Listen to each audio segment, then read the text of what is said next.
All right, today we're going to do difference of two squares, factoring them. I've given you two QR codes so you can refer back to them to see different examples from what I'm going to do here. In difference of two squares, you always have to have difference. Difference means subtraction. So you're always going to be subtracting, always subtracting. Okay, your first term will always be a perfect square. Your last term will always be a perfect square. Now remember, always look for a GCF. In this case, we don't have one. So what I'm going to do in your parentheses, since it's different, since that last term's negative, your signs are going to be minus and positive because we want that middle term to cancel out. So we're going to take the square root of x squared, which is just going to be x. So x's go here. Take the square root of 49, x minus 7, x plus 7. And that's your final answer. X minus 7 and x plus 7. All right, example 2. Difference is subtracting, so that's perfect. So I'm going to set up my parentheses, plus and minus. There's not a GCF, so we're going to go ahead and put x's here. And the square root of 121 is 11. So x plus 11 and x minus 11. All right, the third one. 16 minus 36x squared. So first of all, looks like since they're both positive, we do have a GCF. And what is my GCF? Okay, it's going to be a 4. So we have 4 minus 9x squared. Okay, so 4 is a perfect squared. 9x squared is a perfect square. So I'm going to go ahead and set up my parentheses. Plus and minus. And that's going to be 4 times, don't forget to bring that down. The square root of 4 is 2. So 2's go there. 9x squared, the square root of that's going to be 3x. So 2 plus 3x and 2 minus 3x. All right, so try the next one on your own. Remember, always check for a GCF.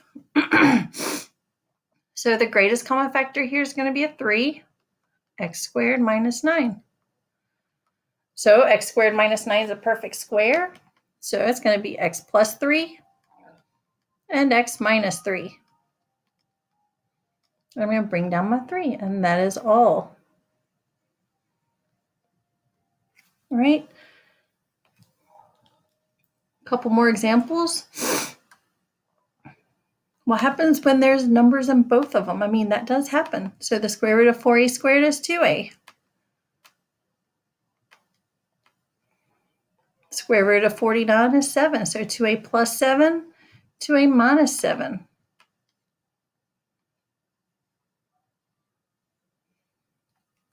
Okay. Remember, be sure to check for a GCF, 20 and 180. 20 goes into both of those. X squared minus 9y squared. Okay, so go ahead and try that one on your own. Try F and G, pause it, and go for it. When we do that, we have 20, x minus 3y, x plus 3y. When we do the multiplication or distribution, when we multiply these, it will come out to be our original question. Okay, 25a squared and 81b squared, both of those are perfect squares. 25, the square root of that's 5a.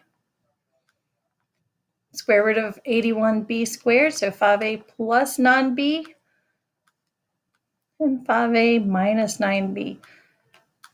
So the big thing is to make sure your first term and your last term, when you have two terms, make sure it's always subtraction, and make sure both terms are perfect squares. You may have to look for a greatest common factor. All right, now perfect square trinomials.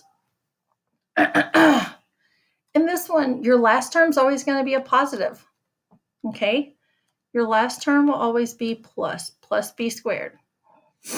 Okay, so what that means is you need to confirm that the first and the third term are both perfect squares. Confirm the middle term is 2 times AB, 2 times the first and the third term. Okay, And write your trinomial in the factored form, a plus b squared or a minus b squared. All right. So let's look at this. And once again, there's QR codes if you want to hear somebody else talk. You might be tired of my voice. Okay.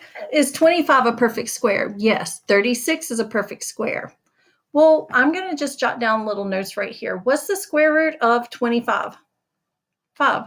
What's the square root of 36? 6. Is 60 going to be 2 times 5 times 6? Yes. So that means that's a perfect square trinomial. So it's going to be, since both signs are positive, 5x plus 6 squared. And that's it. It's a perfect square trinomial. Moving on to your second one. 4 is a perfect square. 64 is a perfect square. 2 times 8 is 16. 16 times 8 is 32. So that works. So this one's going to be, since that's minus, it's going to be 2x minus 8 squared. Okay, your last term will never be negative. It's always going to be positive. So let's look at this one. Ooh, it looks like we could take out a GCF first. So I'm going to take out a 4. Okay, 4 times 25x squared minus 20x plus 4. Well, 25x squared is still a perfect square. 4 is a perfect square.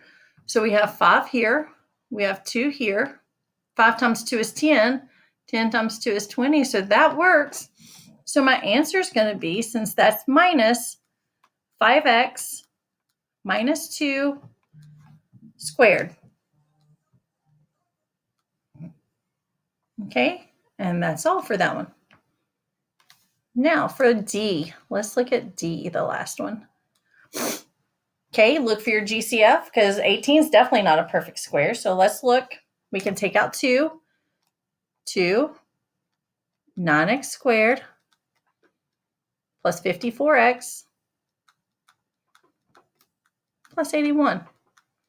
Both these signs are addition, so my parentheses are going to be plus. All right, bring down my 2. So let's check and make sure this is a perfect square trinomial first. 9, square root of 9 is 3. Square root of 81 is 9. 3 times 9 is 27. 27 times 2 is 54. So yes, that works. So 3x squared, 3x, and plus 9 squared. And that is all for factoring the special types, which are difference of 2 squares and perfect square trinomial. Difference in sum of 2 cubes. Okay. So you're going to have a cubed minus b cubed, which is going to equal a minus b times a squared plus ab plus b squared, or a cubed plus b cubed, which will break down into, pretty much, we take the cubed root of a and the cubed root of b, a plus b. We square a, we multiply a times b, and we square b. So there's 2 QR codes here you can use. Let's look at these. Okay, so you need to make sure your first term's a perfect cube, your last term's a perfect cube, and I'm going to walk you through these little steps. We're going to use CSMS, SOAP. CSMS stands for cube the first and second terms, take the cubed root of the first and second terms, square the first, multiply the first and second, square the second. Okay, and when you do this, leave spaces, because then we need to add our signs. And our signs are going to be SOAP. Same sign, opposite sign. The last sign is always positive. Okay, so let's do some of that. X cubed is a perfect cube. 64 is a perfect cube. So I'm going to go ahead and put X and 4. So that's going to be my first set of parentheses. Okay, my second set of parentheses, I square the first term, so x squared, multiply the first and second, so x times 4, so 4x, and then square the second term, so 16. Okay, so I've got all my numbers in there. Now I need to put in the signs. So the first sign is always same sign. Opposite sign, always positive. Same, opposite, always positive. That's it. You just factored a perfect cube trinomial. All right. A perfect cube. All right. So 27x cubed plus 125 is 27. Can we take the cubed root of 27x cubed? That's going to be 3x. What about 125? Yes, that's 5. Okay, so both those are perfect cubes. So cubes, oh goodness. We're going to square the first term, so 9x squared. Multiply the two together, so 15x. And then square the second one, which is 25. Okay, so we've got all the numbers in there. Now comes the signs. Same sign, so plus. Opposite, always positive. Okay, same, opposite, always positive. Try the last two. Go ahead and press pause and try the last two. See how you do. All right, so going on down to C. They are both even numbers, so I know that they're going to be definitely a GCF. Will 8 go into both of those? Yes. Okay, so I'm going to take out an 8, and I get a squared minus, and I think that was supposed to be a cubed. Let's look and see. A cubed minus 2 times 8 is 16, 27. Okay, yes, that definitely should have been a cubed. All right, so I'm going to take the cubed root of the first term, which is a. The cubed root of the second term, which is 3. I'm going to square the first term, a squared. Multiply the two together, 3a. Square the second term, 9. Match your sign. Same, opposite, always positive. That's it. You can multiply these two out to check, and you would know that you had the right answer. Okay, 81 and 24. 3 goes into both of those. GCF first. 3 times 2 is 6. 27x cubed plus 8. 27 and 8 are perfect cubes, so cubed root of 27 is 3x. Cubed root of 8 is 2. Square the first term, so 3x squared would be 9x squared. Multiply the two together, 6x. 2 times 2 is 4. Now do your signs. Same, opposite, always positive. All right. So on the next page, you will have questions. They want you to put the name. So this is difference of 2 squares, difference of 2 squares, difference, and so on. And then you're going to factor that. All right. So if you have any questions, be sure to let us know. Thank you.